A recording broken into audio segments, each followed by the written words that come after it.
So we're going to download street crime data. Now, Aston's ADS services provide national street crime data sets from police.uk. They're updated every month. And to download the data for a particular area, we're going to define a bounding box using a VRT file. Now, a VRT file, if you haven't seen one before, looks like this. You have a source data source, which is the WFS for the police crime data. And then we have a source SQL statement.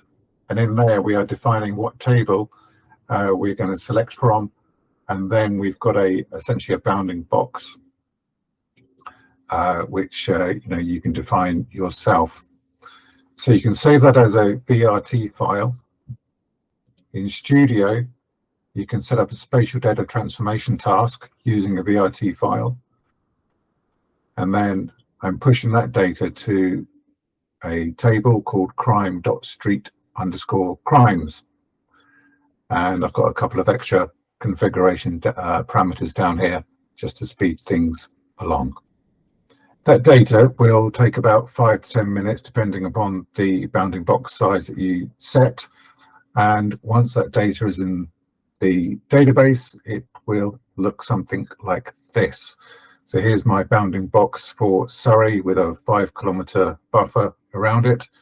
And the next step is to trim the street crimes against the county border. To do that, I run some SQL. In this case, it's a delete statement using a left join against the polygon that we're using. So that should take a couple of seconds. So we'll just run that now. There we go. Just pull the data back in. You can see that it's nicely trimmed to the area of interest.